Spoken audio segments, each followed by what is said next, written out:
Maligayang pagdating sa kwento't pahinga. Dito, ang bawat kwento ay hango sa layunin na bigyan ka ng kapahingahan, kapanatagan, at kaunting aliw bago ka matulog. Samahan mo ako sa mga kwentong puno ng aral, ganda, at imahinasyon na magdadala sa iyo sa payapang pag-idlip. Tara, makinig at magpahinga. Sa isang malayong baryo sa paanan ng bundok, may isang lugar na halos hindi binibisita ng mga tao. Ang lugar na ito ay napapalibutan ng matataas na puno ng kawayan. At sa gitna nito ay may isang lawa na kumikislap tuwing gabi. Tinatawag ito ng matatanda bilang lawa ng mga bituin. Sapagkat tuwing sasapit ang gabi, animoy bumababa ang langit at nahuhulog sa ibabaw ng tubig ang mga kumikislap na ilaw. Hindi iyon ordinaryong ilaw. Para silang mga bituin na humahalik sa tubig, lumulutang, at unti-unting naglalaho. Kapag nakatingin ka roon, para kang inaakit ng antok, ng katahimikan, at ng isang hiwagang hindi mo maipaliwanag. Si Amara ay isang dalagang mahilig maglakad sa bukirin. Ang laging humahanga sa lawang yun. Bata pa lamang siya ay naririnig na niya ang mga kwento tungkol dito. Na kapag tumitig ka ng matagal sa mga bituin sa lawa, makakarinig ka ng mga bulong na tila awitin at unti-unting mararamdaman mo ang kapayapaan sa iyong puso. Isang gabi ng kabilugan ng buwan, nagpasya si Amara na muling bumisita roon. Dala-dala niya ang kanyang maliit na lampara at isang banig. Naalala niyang sabi ng kanyang lola, "Kung gusto mong makatulog ng payapa, makinig ka lang sa himig ng lawa. Ang tubig mismo ang magpapaantok sa'yo." Pagdating niya, naupo siya sa gilid ng damuhan. Ang hangin ay malamig, banayad, at may dalang amoy ng sariwang lupa. Sa ibabaw ng lawa, nagsimula nang magsulputan ang mga mumunting ilaw. Tila alitap-tap pero mas maliwanag at mas mabagal ang paggalaw. Habang nakatingin siya, naramdaman niyang parang may awit nga ba na bumabalot sa paligid. Hindi ito malinaw na kanta, kundi isang pag-indayog ng tunog ng hangin, ng tubig, at ng mga kuliglig. Pinikit niya ang kanyang mga mata at unti-unti siyang nadadala ng katahimikan. Ngunit sa kanyang pag-idlip, may narinig siyang boses. Isang boses na banayad, mahina, halos bulong. "Amara!" Napadilat siya, bahagyang nagulat. Walang tao sa paligid. Tanging ang lawa lang at ang mga punong nakayuko sa dilim ng gabi. Ngunit ang boses ay hindi nakakatakot. Sa halip, parang tinatawag siya ng isang kaibigan. "Amara!" Muling sambit ng boses na tila nagmumula mismo sa gitna ng lawa. Sa kabila ng pagtataka, hindi siya nakaramdam ng takot. Bagkos, napuno siya ng kuryosidad, kaya't pinikit niyang muli ang mga mata.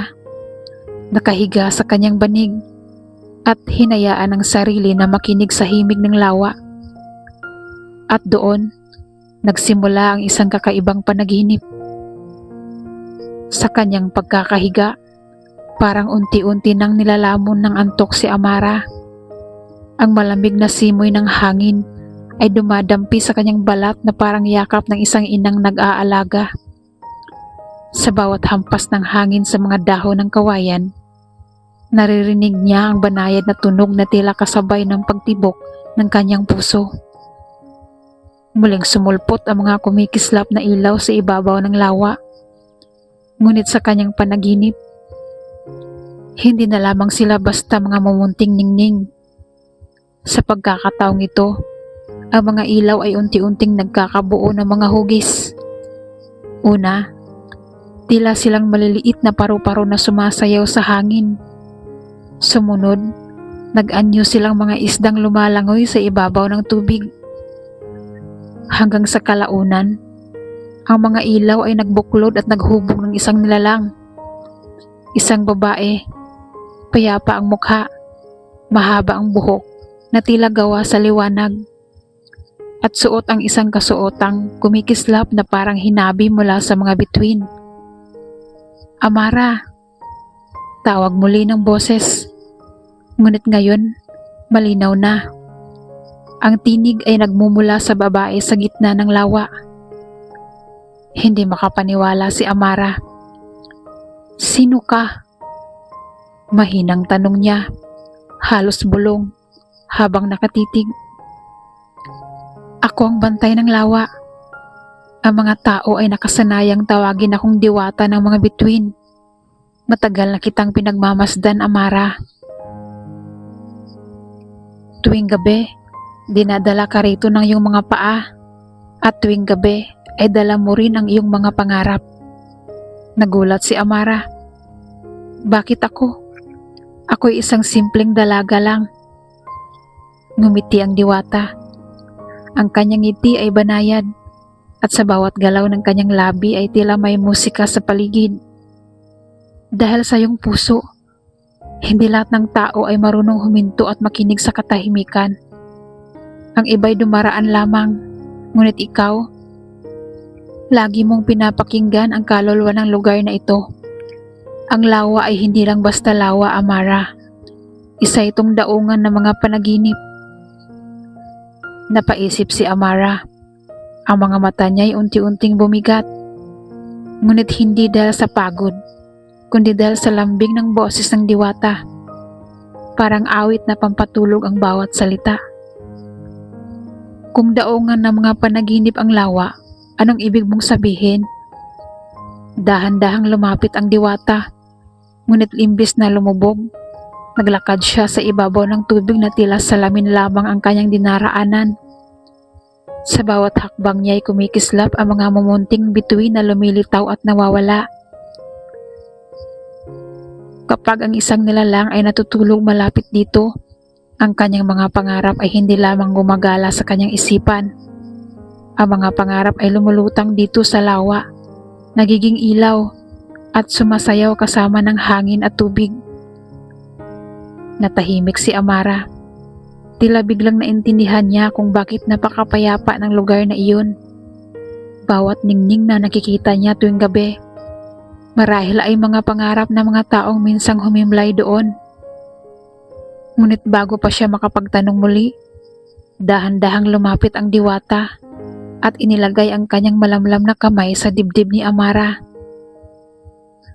"Narito sa iyo ang isang puso na may lakas ng pagdinig. Maaari mong marinig ang mga pangarap ng iba kung nanaisin mo." Sa isang iglap, naramdaman ni Amara ang kakaibang pakiramdam. Parang may dumaan na banayad na alon sa kanyang katawan. At nang muling dumilat ang kanyang mga mata, hindi na lamang mga ilaw ang nakita niya. Narinig din niya ang mga mumunting bulong.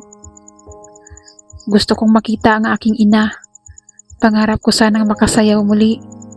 Naway bumalik ang aking lakas." Iba-ibang tinig, iba-ibang mga hiling, at lahat ng ito'y nanggagaling sa mga ilaw na kumikislap sa lawa. Napakagat labi si Amara. Hindi niya alam kung anong gagawin. Ngunit sa kabila ng lahat, nakaramdam siya ng isang bagay: kapayapaan. Ang mga pangarap ng mga tao ay hindi mabigat. Pagkos, tila sila'y mga banayad na alon na dumadampi sa kanyang puso. "Hindi mo kailangang intindihin lahat," wika ng diwata. "Ang kailangan mo lamang ay ang makinig at hayaang maging banig ng kapayapaan ang mga pangarap na ito. At kung gugustuhin mo, maaari mong gawing sarili mong panaginip ang mga nakikita at naririnig mo." Dahan-dahan siyang hinaplos ng hangin, at bago tuluyang makapagsalita si Amara, naramdaman niyang muling bumibigat ang kanyang talukap. Parang hinahaplos siya ng mismong gabi. dinadala sa mas malalim na antok. At sa kanyang panaginip sa loob ng panaginip, nakita niya ang sarili niyang lumalakad sa gitna ng lawa, kasabay ng diwata, at dahan-dahan siyang pinaligiran ng mga bituin. Sa kanyang panaginip sa loob ng panaginip, naramdaman ni Amara na para siyang tinatangay ng isang mahaba at banayad na alon. Hindi ito tulad ng malalakas na hampas ng dagat, kundi parang indayog ng duyan na gawa sa hangin. Kasabay nito'y ramdam niya ang malamlam na init ng mga bituin na nakapalibot sa kanya. Ang diwata ay nagpatuloy sa paglalakad sa ibabaw ng lawa, at si Amara na may sumunod. Sa bawat yapak niya, nakikita niyang lumilitaw ang mga imahe mula sa pangarap ng mga tao. Una, isang batang nakaupo sa gilid ng ilog, humahagikhik habang pinapanood ang mga lumulutang na dahon. Ang kanyang tawa ay napakagaan, parang awit ng ibon. Pangalawa, isang matandang babae na nakaupo sa silong ng puno. Hawak ang larawan ng kanyang pumanaw na asawa at nakangiti habang iniisip ang masasayang alaala. Pangatlo, isang mangingisdang pagod na sa buhay. Ngunit ang panaginip niya ay siya'y nakasakay sa isang bangka na puno ng huli, sapat para sa kanyang pamilya. Lahat ng ito'y sumasayaw sa ibabaw ng lawa, at bawat isa'y tila peraso ng isang mahabang tula. Amara, wika ng diwata. Ito ang mga panaginip na bumabalik-balik dito. Hindi lahat ay natutupad, ngunit lahat ay may saysay. Ang bawat hiling ay isang bulong sa kalangitan, at ang lawa ang kanilang pahingahan. Tahimik lamang si Amarang nakikinig. Ang kanyang mga matay unti-unting nababasa. Hindi dahil sa lungkot, kundi dahil sa kagandahan ng lahat ng kanyang nakikita. Para bang nahulog siya sa isang mundong walang bigat, walang hinanakit. Puro pag-asa at payapang pangarap lamang. Sa kanilang paglalakad, napansin niyang ang lawa ay tila lumalawak. Hindi na lamang ito nakapaloob sa mga kawayan, kundi unti-unti nang nagiging parang dagat na walang hangganan. Ang kalangitan ay tila bumababa, at hindi na niya matukoy kung saan nagsisimula ang langit at saan nagtatapos ang tubig. Hindi na ito ang lawa ng baryo, bulong ni Amara. Ngumiti ang diwata. Kapag ang puso ay bukas, lumalawak ang daongan ng mga panaginip, at ngayong pinili mong makinig, ikaw ay dinala sa mas malalim na bahagi ng hiwaga. Huwag kang matakot, Amara. Narito ka upang makatagpo ng kapayapaan. Huminga ng malalim si Amara. Ang hangin ay may halong bango ng sampagita, ng sariwang damo, at ng ulan na bagong tigil. Tila ba lahat ng bagay ay nakakapagpaantok at nakakapagpakalma na naghalo sa paligid. Habang siya'y naglalakad, bigla niyang narinig ang sarili niyang tinig. Ngunit hindi mula sa kanyang bibig. Isa itong bulong na lumulutang sa hangin. Pangarap ko sanang muling makita ang aking ina.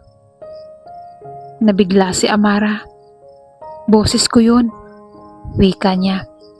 Oo, sagot ng diwata. Kahit ang iyong mga pangarap ay nakahabi rin dito, ang lawa ay hindi pumipili. Ang lahat ng dumadapo dito, bata man o matanda, ay may puwang. Biglang lumitaw sa kanilang harapan ang isang imahe. Isang babae, payapa ang mukha, nakasuot ng simpleng saya, at may hawak na basket ng prutas. Si Amara ay napaluha kaagad. Nanay, bulong niya. Ang imahe ng kanyang ina ay nakangiti, kumakaway sa kanya, at sa loob ng ilang sandali, tila naramdaman niyang muli ang init ng yakap na matagal na niyang inaasam. Hindi ito totoo, alam niya yun. Ngunit sapat na ang alaala upang punuin ang kanyang puso ng ginhawa. Lumapit ang diwata at hinawakan ang balikat niya. Hindi mo siya muling makikita sa mundo ng gising, Amara. Ngunit sa bawat pag-idlip mo rito, sa bawat paglapit mo sa lawa, makakadaupang palad mo ang kanyang alaala. Iyan ang kapangyarihan ng mga panaginip. Dahil dito, dahan-dahang napangiti si Amara. Ang kanyang mga luha ay hindi na mabigat, kundi magaan. Parang ulan sa tag-araw na nag-iiwan ng malamig na simoy sa hangin. Sa kalaliman ng kanyang paglalakbay, unti-unti na niyang nakikilala ang sarili, na ang mga panaginip ay hindi lamang para sa kanya, kundi para rin sa iba, na ang pakikinig ay isang regalong nagdadala ng kapayapaan. At sa puntong yon, naramdaman niyang muli ang banayad na antok. Parang sinasabi ng lawa, "Pahinga ka, anak, ang lahat ay ligtas dito." At bago siya tuluyang malugmok sa mas mahimbing na tulog, nakita niya ang diwata na dahan-dahang nagiging liwanag, nagiging mga bituin na sumasanib sa tubig at nag-iiwan ng banayad na tinig. Amara, ikaw ay isa ng tagapangalaga ng mga panaginip. Pagmulat ng mga mata ni Amara, siya ay muling nasa tabi ng lawa. Ang lampara niya ay nakasindi pa rin. Bagaman mahina na ang liwanag, ang banig ay nasa ilalim niya at ang mga kuliglig ay patuloy na humuhuni para bang walang nangyari. Ngunit sa kanyang puso, alam niyang hindi yun basta panaginip lamang. Ramdam niya pa rin ang banayad na init ng yakap ng kanyang ina at ang malamig na dampi ng kamay ng diwata. Ang lahat ng yun ay totoo sa kanya. Mas totoo pa kaysa sa ano paman. Umupo siya sa damuhan at tinitigan ang lawa. Tahimik itong kumikislap sa ilalim ng buwan. Hindi na siya nagtaka kung bakit siya'y palaging hinihila rito. Ngayon, alam na niya, sapagkat ito'y tahanan ng kanyang mga pangarap at ng pangarap ng iba. Kinabukasan, nagising si Amara ng may kakaibang ginhawa. Ang kanyang katawan ay magaan, ang kanyang isip ay payapa. Ang kanyang mga kapitbahay ay nagulat nang makita siya sa bukid na masigla, puno ng ngiti. "Amara," wika ng isang matandang magsasaka. "Para kang may magandang panaginip kagabi ah. Ang gaan ng aura mo." Ngumiti lamang siya. Hindi niya kayang ipaliwanag ang lahat. Ngunit ang puso niya ay puno ng kasiguruhan. May mga bagay na siyang natagpuan na hindi kayang ipaliwanag sa salita. Lumipas ang mga araw. Tuwing gabi, bumabalik siya sa lawa. At sa bawat balik niya, mas lalo niyang naririnig ang mga pangarap ng mga tao. Isang batang nangangarap maging guro. Isang ina na naghihiling ng kalusugan para sa kanyang anak. Isang matandang mangingisda na gustong makapagpahinga ngunit patuloy pa rin nagsusumikap. Lahat ng yun ay bumubuo ng isang himig na hindi nakakasawa. Ngunit napansin niya ring may mga pangarap na mabigat. Mga pangarap na puno ng hinanakit at pangungulila. Isang boses ang narinig niyang minsan, "Bakit ako iniwan? Hindi ko na kaya ang sakit. Kung pwede lamang, sana'y matapos na ang lahat." Napapikit si Amara. Hindi ito tulad ng mga nauna niyang narinig. Ang mga ito'y mabibigat, parang batong nakalubog sa tubig. "Diwata," bulong niya, "paano ko hahawakan ang mga panaginip na puno ng lungkot?" At bagaman wala siyang nakitang diwata sa oras na yon, may dumampi sa kanyang tainga na banayad na tinig. "Hindi lahat ng panaginip ay magaan, Amara. Ngunit ang lahat ay may karapatan na marinig. Ang pakikinig ay hindi upang pasanin ang bigat nila, kundi upang ipaalala na hindi sila nag-iisa." Huminga siya ng malalim, at sa oras na yon, natutunan niyang huwag matakot kahit sa mga mabibigat na pangarap. Imbis na iwasan, nakinig siya. Hinayaan niyang dumaloy ang mga ito sa lawa, at laking gulat niya.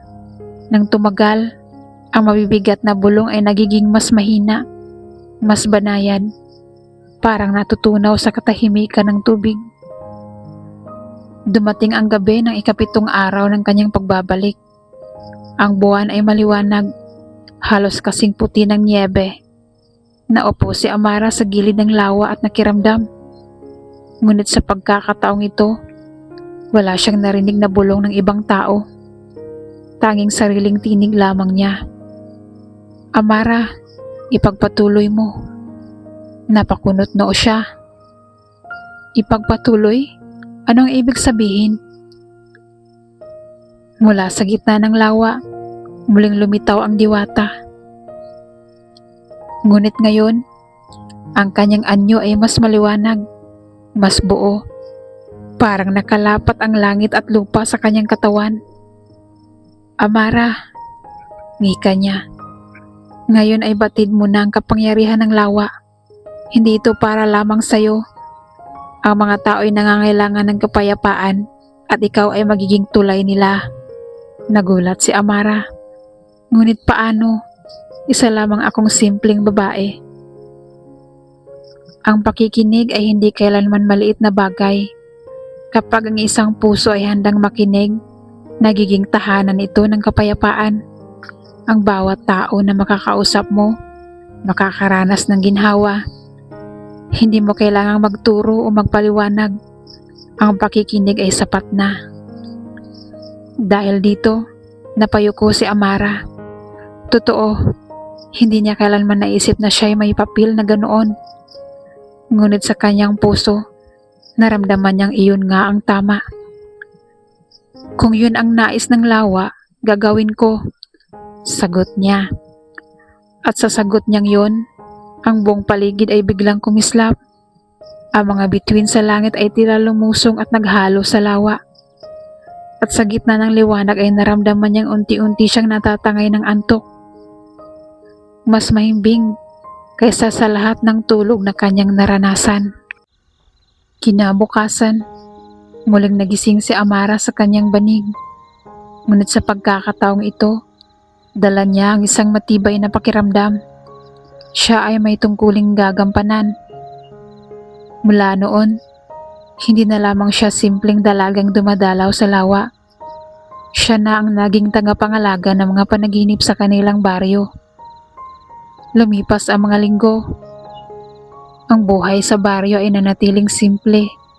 Pagsasaka sa araw, pahinga sa gabi, at sama-samang pagtulong sa isa't isa. Ngunit napansin ng mga tao na tila may kakaibang pagbabago kay Amara. Kapag siya ay kausap, tila ba gumagaan ang pakiramdam ng sinumang lumalapit. Ang mga bata, kapag umiiyak, ay tumitigil kapag siya ay yumayakap. Ang matatanda, kapag may mga kwento ng pangungulila, ay nagiging payapa kapag siya ang nakikinig. Hindi man niya ipinaliwanag ang kanyang papel, dama ng lahat na may taglay siyang kakaibang katahimikan. Isang gabi, lumapit sa kanya si Aling Rosa, isang matandang balo na matagal nang nagdadalamhati.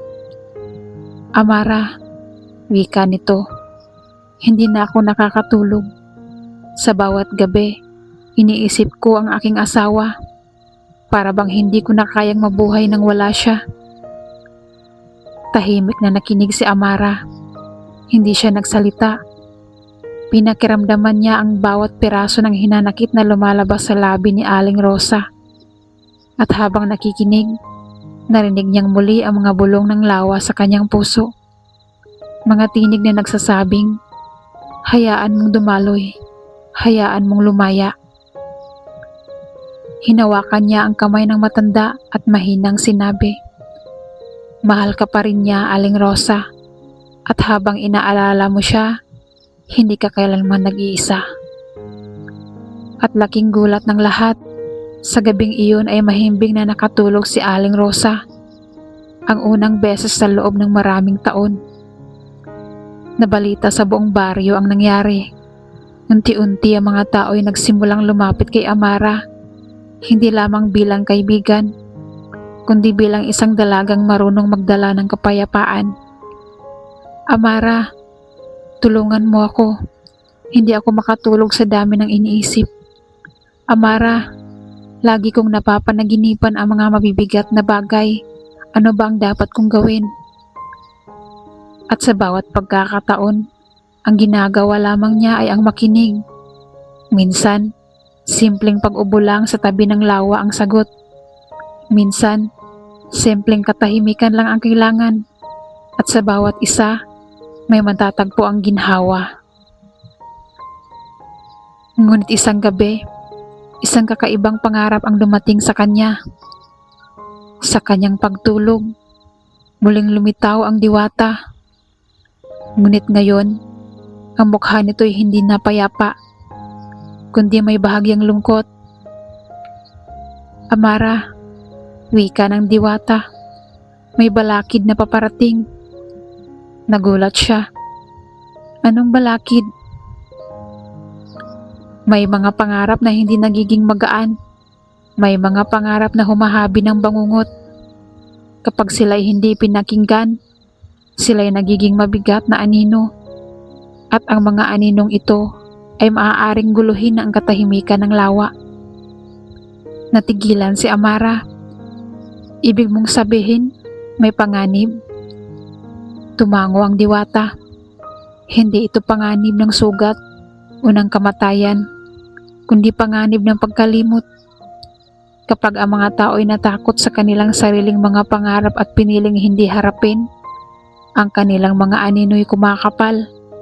At kung mangyari yun, pati ang lawa ay mawawalan ng ningning. Nanginginig ang puso ni Amara. Paano niya haharapin ang mga bangungot ng iba? Kung ang magagaan na panaginip ay kaya niyang pakisamahan, paano naman ang mga aninong mabigat? Ngunit bago siya tuloy ang lamunin ng takot, hinawakan muli ng diwata ang kanyang kamay. Hindi ka nag-iisa. Tandaan mo, Amara, ang pakikinig ay hindi para lunasan ang lahat. Ito'y para ipaalala na kahit sa bangungot, may liwanag na nagtatago. At ikaw ang magpapaalala nito. At sa sandaling iyon, nagising si Amara na may luha sa kanyang mga mata. Ngunit kasabay nito'y may apoy sa kanyang puso. Isang lakas na hindi niya pa naramdaman noon. Kinabukasan, dumating ang isang batang lalaki sa kanyang bahay. Ang pangalan niya ay Ilyas, 10 taong gulang, at may matang pagod sa kabila ng kanyang kabataan. Manang Amara, bulong niya, lagi po akong binabangungot. Lagi kong nakikita ang isang malaking anino na humahabol sa akin. Hindi po ako makatulog. Lumuhod si Amara at hinaplos ang buhok ng bata. Hindi kita iiwan, Ilyas. Sasamahan kita sa lawa ngayong gabi. At nang gabing iyon, magkasama silang humiga sa banig sa tabi ng lawa. Sa simula, nanginginig ang bata. Ngunit habang lumilipas ang oras, nagsimulang magningning ang mga ilaw sa tubig. Dahan-dahang bumigat ang mga mata ni Ilyas. At sa kanyang panaginip, nakita ni Amara ang aninong humahabol sa bata. Malaki, madilim, nakakatakot. Ngunit habang pinagmamasdan niya, napansin niyang ang anino'y hindi umaatake. Nakatayo lamang ito, naghihintay. Lumapit si Amara sa panaginip ng bata at mahinang bumulong. Hindi kanya hahabulin. Isa lamang siyang takot na kailangan mong yakapin. Dahan-dahang lumapit si Ilyas sa anino at sa kanyang paglapit, nagbago ito. Unti-unting lumiit hanggang sa tuluyan itong maging isang maliit na ibo na lumipad palayo. Nagising ang bata na may ngiti sa labi. Manang Amara, wala na po ang anino. At sa gabing iyon, alam ni Amara na nagsisimula na ang kanyang tunay na tungkulin bilang tagapangalaga. Hindi lamang ng magagaan na panaginip, kundi pati ng mabibigat na bangungot. Dumami ang mga gabi na ginugol ni Amara sa pakikinig. Hindi na siya nag-iisa. Minsan ay may bata, minsan ay matanda. Minsan ay may mga magsasaka o mangingisdang dumadalaw sa kanya upang humimlay sa tabi ng lawa. Unti-unti, Naging lihim na kanlungan ng baryo ang lawa ng mga bituin. At sa bawat pagdapo nila, si Amara ay nandoon upang makinig. Ngunit totoo ang babala ng diwata. Mas dumadalas na ang mga bangungot. May batang laging nananaginip na nahuhulog sa walang hanggan. May inang laging nakikita ang kanyang anak na may sakit. May binatang takot na takot sa hinaharap. Nakikita ang sarili niyang naglalakad mag-isa sa dilim. Sa tuwing nakikinig si Amara, nararamdaman niya ang bigat. Ngunit natututunan niyang huwag itong angkinin. Bagkos, hinahayaan niya itong dumaloy sa lawa, gaya ng paalala ng diwata. At sa bawat pagkakataon, napapansin niyang bumababa ang liwanag ng mga bituin, sumasalo na bigat, at ibinabalik ito bilang payapang ningning. Ngunit isang gabi, kakaibang katahimikan ang bumalot. Walang kuliglig, walang ihip ng hangin. Tanging pagaspas ng kanyang sariling damdamin ang nararamdaman ni Amara. Mula sa gitna ng lawa, unti-unting sumulpot ang isang malaking ulap na maitim. Hindi ito tulad ng mga liwanag ng panaginip. Isa itong makapal na anino na halos takpan ng buwan. Kinabahan siya. Ikaw ba ang sinasabi ng diwata? Bulong niya. Mula sa ulap ay lumabas ang mga tinig. Hindi iisa, kundi napakarami. Magkakahalo, magugulo, puno ng hinanakit. Bakit hindi kami natupad? Bakit puro sakit? Bakit walang nakikinig? Napapikit si Amara. Ang bigat ng lahat ay parang bagyong rumagasa sa kanyang dibdib. Gusto niyang tumakbo, ngunit hindi niya magawa. At sa sandaling iyon, naalala niya ang sinabi ng diwata. Ang pakikinig ay hindi para pasanin ang lahat, kundi para ipaalala na hindi sila nag-iisa. Kaya dahan-dahan, huminga siya ng malalim at ibinuka ang kanyang mga kamay. Naririnig ko kayo, wika niya. Narito ako. Nagulat siya sa nangyari. Ang malalakas na tinig ay tila bahagyang humina. Ang ulap ay hindi na ganoon kakapal. At unti-unti, nakikita niya ang mumunting ilaw na bumabalik sa gitna ng dilim. Ngunit hindi pa tapos ang lahat. Mula sa pinakaloob ng ulap ay lumabas ang isang anino. Isang anyo na tila salamin ni Amara. Ang mukha nito'y kapareho ng kanya. Ngunit ang mga mata'y puno ng pangamba. Amara, bulong nito. Ikaw mismo'y may bangungot. Ikaw mismo'y may mga takot na hindi pa naharap. Totoo. Sa kabila ng lahat ng kanyang pag-aalaga sa iba, may mga takot siyang tinatago. Takot na hindi niya kayang punan ang lahat ng inaasahan. Takot na baka mawala muli ang mga mahal niya. Takot na baka siya'y mapagod. Lumapit ang kanyang sariling anino, at sa oras na yon, gusto niyang umatras. Ngunit muling bumalik sa kanyang isip ang sinabi ng diwata. Yakapin, huwag takasan. Kaya't imbes na tumakbo, lumapit siya. Tinitigan niya ang sariling anino at mahinang sinabi, hindi kita kaaway, isa kang bahagi ko at naririnig kita. Sa kanyang mga salita, ang anino'y unti-unting nagbago. Ang takot ay naging hamog at ang hamog ay naging mumunting bituin na lumubog sa lawa. At sa oras na yon, ang buong paligid ay muling napuno ng liwanag. Ang ulap ay naglaho, ang buwan ay muling sumikat, at ang lawa ay muling naging salamin ng kalangitan. Napahiga si Amara sa kanyang banig. Pagod, ngunit magaan ang loob. Sa kanyang mga mata, tumutulo ang luha, ngunit ito'y luha ng kagaanan. At bago siya tuloy ang dalawin ng mahimbing na tulog, narinig niya muli ang boses ng diwata.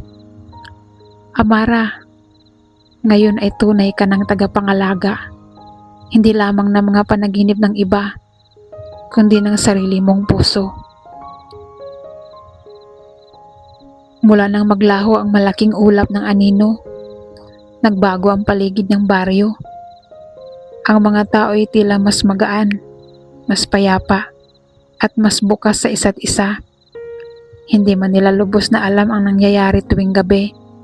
Dama nila ang himig ng lawa, parang musika na dumadaloy sa kanilang mga panaginip. At si Amara, sa bawat paglipas ng araw, ay lalong minahal ng kanyang mga kababaryo. Hindi dahil sa kanyang mga salita, kundi dahil sa kanyang tahimik na presensya. Sa bawat pag-upo niya sa tabi ng isang kaibigan, sa bawat pagyakap niya sa isang umiiyak na bata, at sa bawat ngiti niyang ipinapadala sa mga nagdurusa, may dalang ginhawa na mahirap ipaliwanag. Isang gabi ng kabilugan ng buwan, muling bumalik si Amara sa lawa. Ngayon ay mag-isa. Humiga siya sa kanyang banig. Pinakiramdaman ang malamig na hangin at ang banayad na awit ng mga kuliglig. Ang mga ilaw sa tubig ay sumayaw, mas maliwanag kaysa dati, na tila ba ipinagdiriwang ang kanyang lakas ng loob.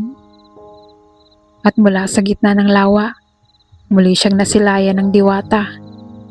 Ngunit ngayon, ang anyo nito ay mas payapa, parang isa na lamang siyang bahagi ng langit. Amara, wika ng diwata, natupad na ang tungkulin mo. Natutunan mong pakinggan hindi lamang ang iba, kundi pati ang sarili mo. At sa iyong pakikinig, naging tahanan ka ng kapayapaan. Umupo si Amara, nakatingin sa diwata. Ngunit hanggang kailan ako magiging tagapangalaga? Ngumiti ang diwata, habang ang lawa ay nariyan, at habang may mga pusong nangangarap, ikaw ay magiging gabay nila. Ngunit hindi ito pasanin. Tandaan, Amara, ang tunay na tagapangalaga ay hindi gumigising ng iba, kundi nagbibigay ng pahinga. Napangiti si Amara, at sa unang pagkakataon, wala na siyang takot. Tanging kapayapaan at pasasalamat ang laman ng kanyang puso. Lumipas ang maraming taon, ang lawa ay nanatiling lihim ng baryo. Ngunit ang katahimikan nito ay ramdam ng lahat. Sa bawat pagtulog ng mga bata, sa bawat buntong hininga ng mga pagod na magsasaka, sa bawat ngiti ng mga matatandang mahimbing na nakakatulog sa gabi, naroon si Amara, nakikinig, nagbabantay. At kahit siya mismo ay tumanda, nanatili siyang payapa, sapagkat alam niya, ang mga pangarap, gaano man kabigat, ay may tahanan. At ang tahanang iyon ay hindi kailanman maglalaho hanggat may pusong handang makinig. Sa kanyang huling gabi sa tabi ng lawa, nakahiga si Amara at nakatitig sa mga bituin. Ang lamig ng hangin ay parang yakap ng isang matandang kaibigan. Pinikit niya ang kanyang mga mata, at sa kanyang huling panaginip, muli niyang nasilayan ang kanyang ina. Nakangiti, kumakaway, at nakatayo sa gitna ng mga kumikislap na ilaw.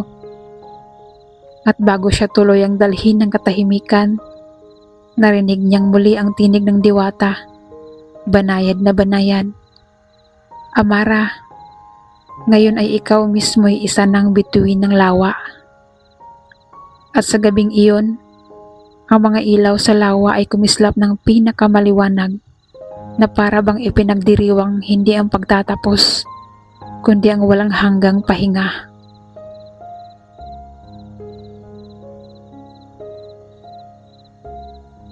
Maraming salamat sa pakikinig sa Kwento at Pahinga. Sana ay nakatulong ang munting kwento para bigyan ka ng kapayapaan at magandang pahinga.